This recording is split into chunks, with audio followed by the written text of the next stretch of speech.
Bonjour à toutes et à tous et merci à vous de nous rejoindre pour cette nouvelle édition de votre journal de 15 h. Voici les titres qui vous seront développés. Départ du chef de l'État pour le 32e sommet de l'Union africaine qui se tiendra de 10 et 11 février à Addis Abeba. Et en Côte d'Ivoire, Guillaume Soro, démission de la présidence de l'Assemblée nationale. Merci à vous de nous rejoindre. Le président de la République, Ismaël Omar Guelleh, a quitté aujourd'hui le pays à destination d'Addis Abeba, la capitale éthiopienne, où 2 jours durant, le 10 et 11 février notamment, il prendra part aux travaux du 32e sommet des chefs d'État et de gouvernement de l'Union africaine. Il s'agit d'un sommet dédié à la notion de migration en Afrique et a donc valeur de plateforme d'échange et de réflexion sur les causes et les solutions à préconiser en vue de remédier au déplacement de populations.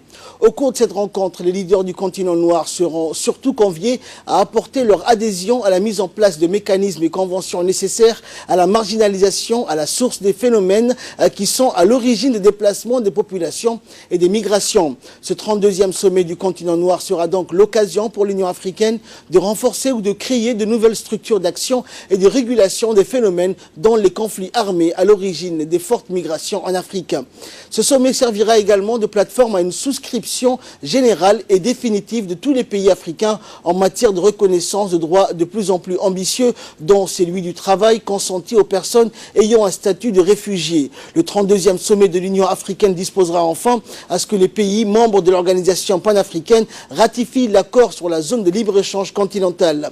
Sous l'égide du président Guelleh, notre pays participera à ce sommet de l'Union africaine en qualité de nation en phase avec toutes les thématiques à son ordre du jour.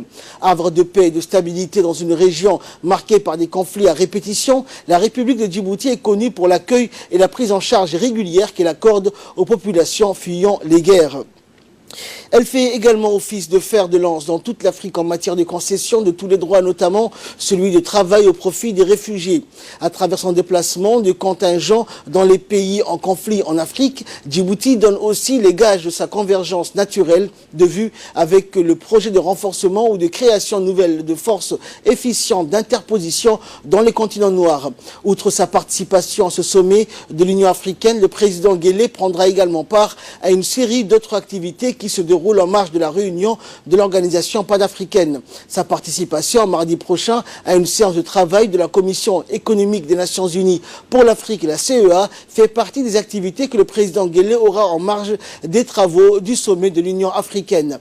Il prononcera d'ailleurs un important discours au sein de cette dernière rencontre. Et comme à l'accoutumée aussi, le président de la République mettra à profit ce déplacement en Éthiopie pour s'entretenir avec les principaux dirigeants de ce pays ami, dont le Premier ministre Dr Abiy Ahmed Ali. Il s'entretiendra également avec plusieurs autres chefs d'État et de gouvernement participant, comme lui, au sommet de l'Union africaine. Le ministre des Affaires étrangères et de la coopération internationale Mohamed Ali Youssouf, le ministre de l'économie et des finances chargé de l'industrie Ilyas Moussa Dawale, le ministre de l'énergie chargé des ressources naturelles Younis Ali Guedi et le ministre de la communication chargé des postes et des télécommunications Abdi Youssouf Sougé accompagne le chef de l'État dans le cadre de ce déplacement à Addis Abeba en Éthiopie. Et justement, Addis Abeba, donc la capitale éthiopienne et siège de l'organisation continentale, accueille les 10 et 11 février la 32e session ordinaire de l'Assemblée des chefs d'État et de gouvernement sous le thème l'année des réfugiés, des rapatriés, des personnes déplacées pour des solutions durables aux déplacements forcés en Afrique. La problématique majeure choisie cette année par les chefs d'État et de gouvernement et autour de laquelle seront déclinées les activités clés de l'Union africaine va leur permettre de chercher des voies et moyens nécessaires pour trouver des solutions durables à l'épineux problème des migrations forcées qui sont d'abord intercontinentales avec des déplacés internes représentant plus de 80% de migrants africains. Au cours du sommet, les chefs d'État et de gouvernement des 55 pays membres vont également se pencher sur la situation dans les zones de tension, mais aussi sur les questions institutionnelles dont le président en exercice sortant de l'Union africaine, Paul Kagame, avait fait l'une de ses priorités.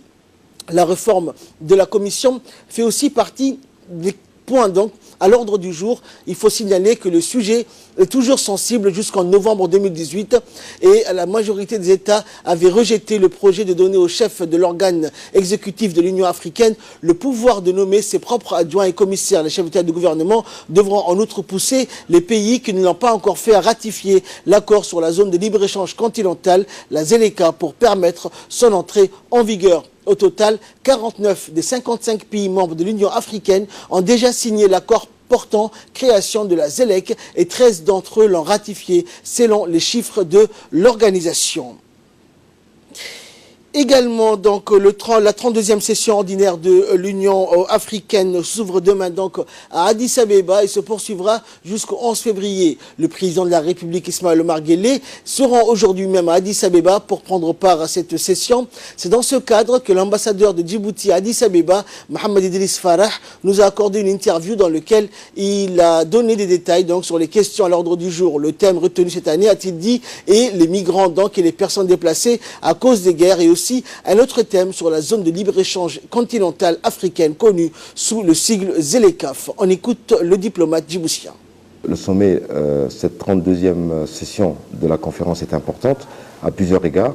Importante d'abord parce que c'est la passation entre le Rwanda et l'Égypte pour présider aux destinées de l'Union africaine, le Rwanda étant un pays de notre région, que Djibouti et le président de la République il y a un an, justement, avait proposé que le Rwanda soit, au titre de l'Afrique de l'Est, assure la présidence de l'Union africaine. Et donc, nous avons l'Égypte qui va présider aux destinées de l'Union africaine à partir de ce sommet. Le thème de ce sommet est relatif aux personnes déplacées et aux réfugiés. Nous savons qu'à Djibouti, nous avons beaucoup de réfugiés qui arrivent de la région, mais pas seulement. Nous avons également des réfugiés en nombre dus à la guerre au Yémen, qui sont à Djibouti, plusieurs milliers. Certains d'entre eux sont, comme vous le savez, à Obok, dans un camp, mais beaucoup de réfugiés sont aussi à Djibouti, dans la ville de Djibouti. Et donc, nous connaissons la tradition d'accueil de notre pays, qui est un pays traditionnellement d'échanges et de rencontres. Et depuis notre indépendance, en 1977, nous n'avons cessé d'avoir des flots de réfugiés dus aux guerres de la région. Et nous savons aussi que c'est un pays de transit et pas un pays où nous avons des réfugiés djiboutiens qui bougent vers d'autres pays de la région. La nouveauté cette année, c'est dans l'autre sens que les gens traversent, notamment à cause de la guerre au Yémen. Et donc, c'est important que le président puisse assister à ce sommet. Mais aussi, un autre fait majeur, c'est l'adhésion de Djibouti à la ZLECA. Le président de la République a promulgué la loi jeudi dernier à Djibouti et nous allons remettre les instruments de cette adhésion à la Commission en marge du sommet de l'Union africaine. Et ceci démontre le rôle économique joué par Djibouti. Djibouti est un pays économiquement ouvert et avec justement la zone franche économique et commerciale qui a été bâtie à Djibouti. C'est un événement supplémentaire et d'ailleurs Djibouti pourra jouer avec cette nouvelle zone franche un rôle capital, sachant que la ZLECA va être quelque chose qui sera automatique au bout de 22 pays ayant ratifié. Nous sommes, je crois, entre 17 et 18 pays avec Djibouti ayant ratifié. Et dès qu'on arrivera à 22, ce sera quelque chose d'automatique. Et le fait que nous ayons été les premiers à signer cet accord à Kigali et que nous faisons partie du lot des pays qui ont ratifié démontre la volonté économique et la volonté politique du chef de l'État. Nous attendons le chef de l'État aujourd'hui et qui va participer à la réunion du sommet de l'Union africaine, mais pas seulement. Il y a un autre événement qui aura lieu bientôt. Poursuivant, l'ambassadeur Mohamed Idriss Farah a évoqué donc une autre réunion qui se déroulera en marge de la conférence à laquelle prendra part le chef de l'État. En effet, le président de la République va prendre part donc suite à l'invitation du secrétaire exécutif de la Commission africaine économique à un forum économique sur le développement et la santé. Réécoutons l'ambassadeur. Le thème de cette conférence, c'est le développement et la santé. Et bien entendu aussi le développement du secteur privé. Et donc tout ceci reflète encore une fois les progrès immenses joués par notre pays et notamment dans le doing business où nous avons fait, comme vous le savez tous, un bond important. Et donc ceci va permettre au président de la République d'exposer les avancées économiques de notre pays dans ces domaines-là. Et comme vous le savez d'ailleurs, en matière de de commerce et de business. Le président de la Chambre de commerce de Djibouti a été élu président des chambres de commerce africaines. Donc tout ceci est une dynamique positive qui démontre le rôle que nous jouons en matière de développement économique, de paix aussi, qu'on n'a pas évoqué ici, et le rôle majeur joué par notre pays au sein des instances internationales, mais surtout en ce moment à l'Union africaine. Le président vient avec une délégation ministérielle importante qui l'accompagne lors de ce déplacement et ça démontre encore une fois la volonté du président de la République de jouer un rôle de plus en plus accru. Et nous constatons, moi qui suis à Addis depuis quelques années maintenant, l'évolution de cette volonté politique importante du président de la République qui, à chaque fois, démontre le positionnement de Djibouti, le rôle important de Djibouti. Nous avons évoqué la ZLECA. La ZLECA est quelque chose de très très important pour le continent africain et notre pays est leader. Et donc tout ceci démontre vraiment l'importance et la volonté de notre pays et du chef de l'État d'avoir avec lui notamment le ministre des Affaires étrangères, mais aussi le ministre de l'Économie et des Finances. Donc ceci est quelque chose de très important.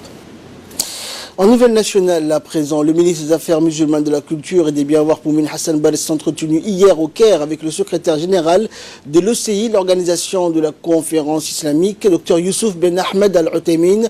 L'entrevue s'est déroulée en présence du conseiller du ministre, du conseiller à notre ambassade au Caire et de la directrice administrative et financière du ministère.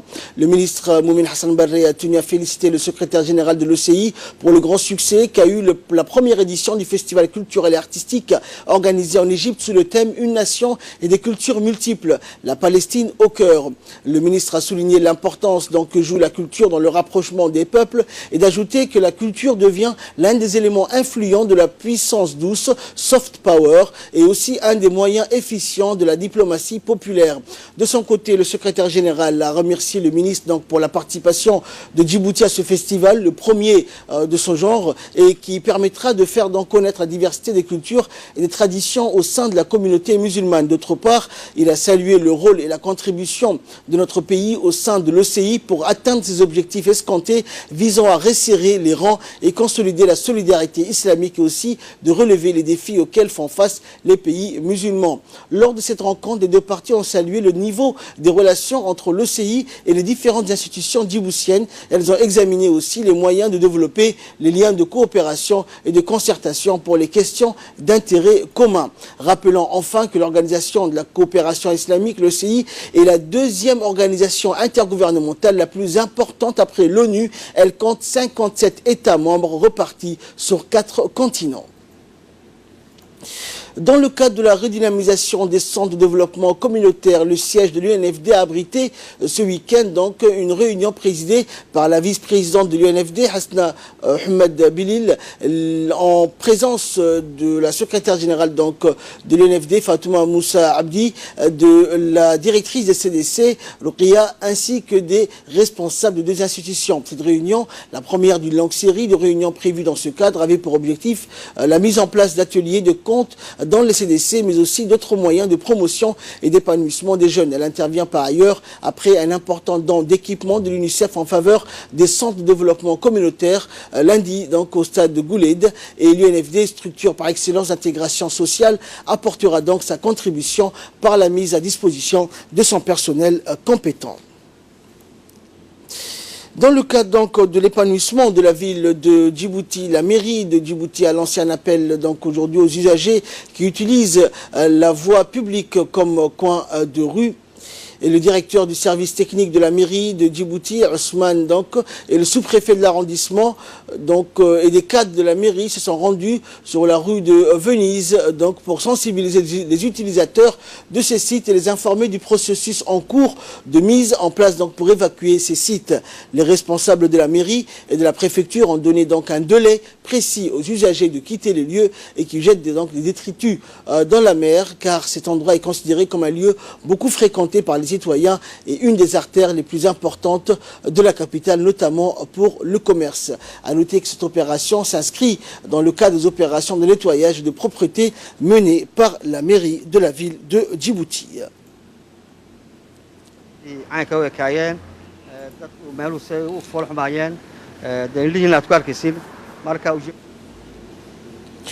Également dans l'actualité, l'association des parents d'élèves de l'école Engela a remis donc toujours ce week-end des lots de matériel et d'équipement pour les élèves de l'enseignement de base.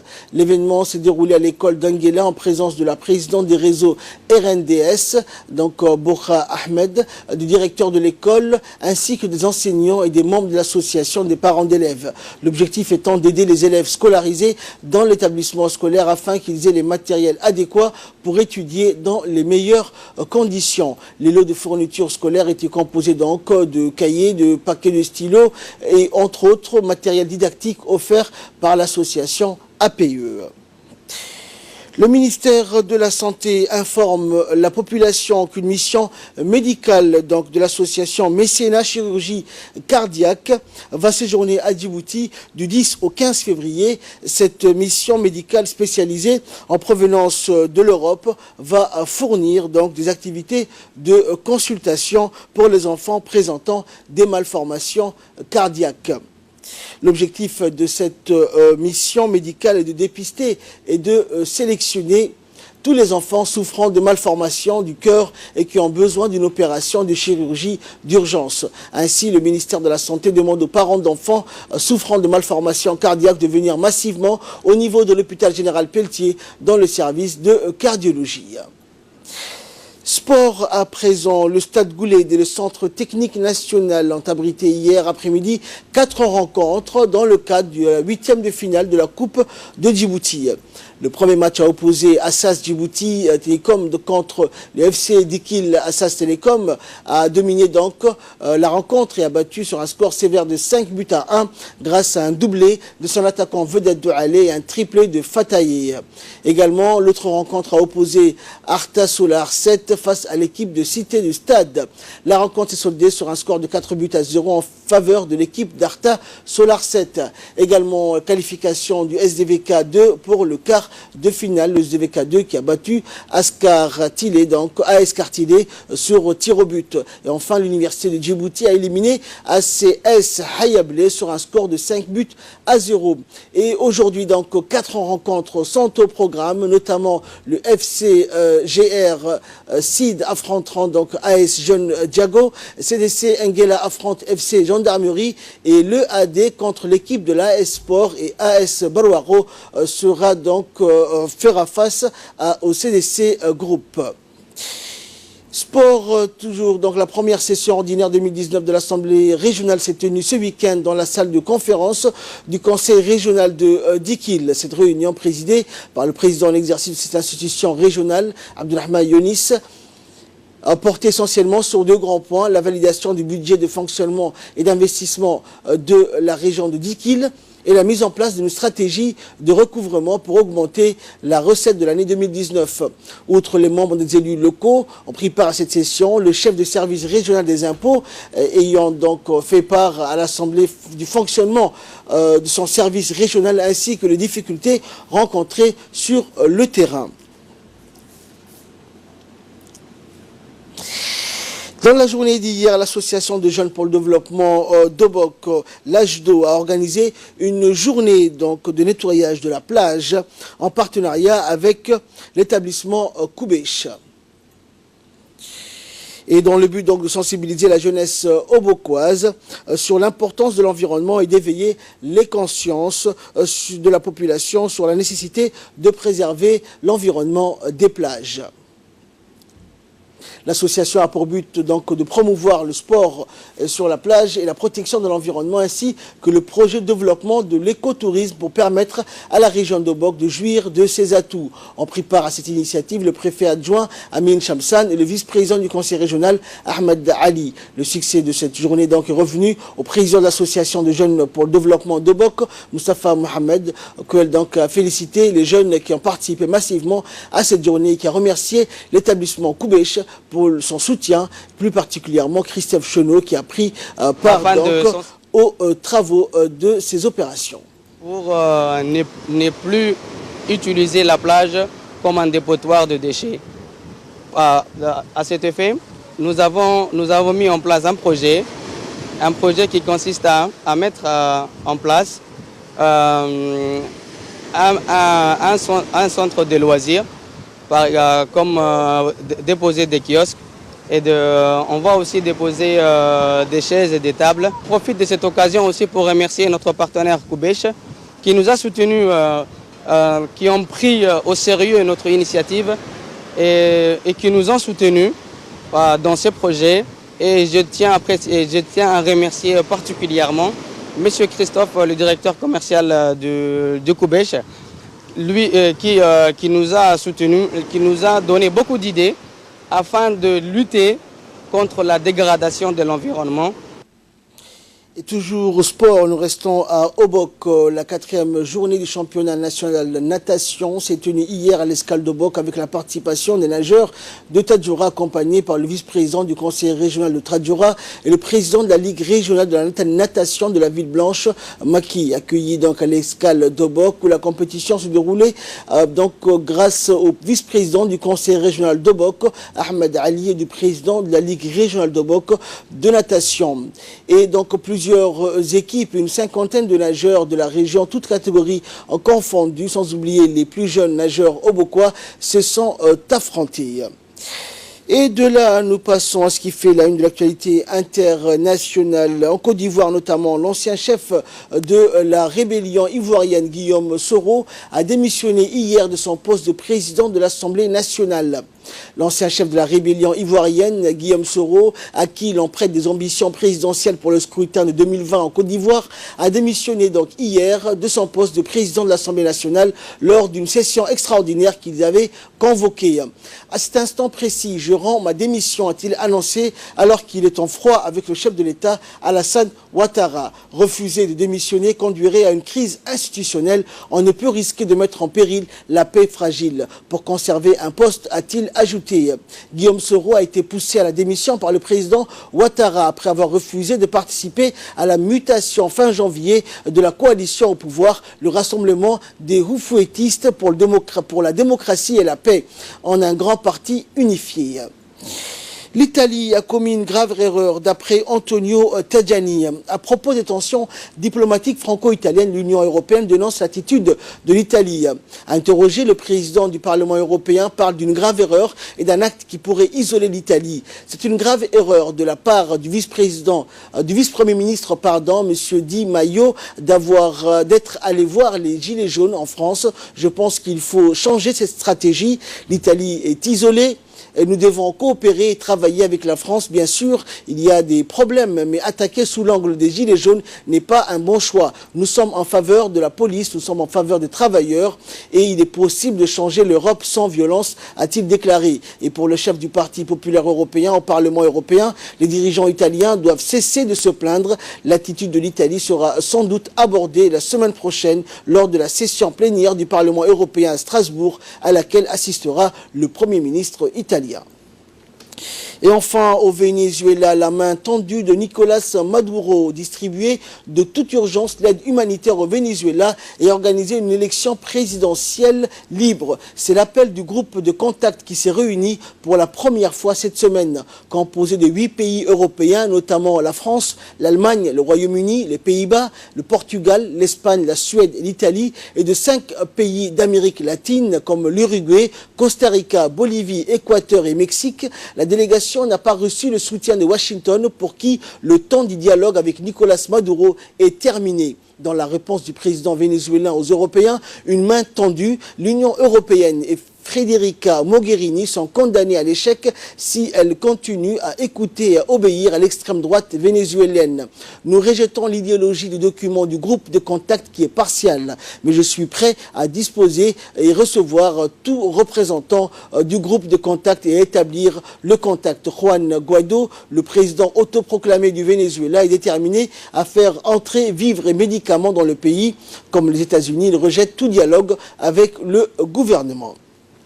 C'est tout pour ce journal. Merci de nous avoir suivis. Restez avec nous. Le programme continue sur Télé Djibouti.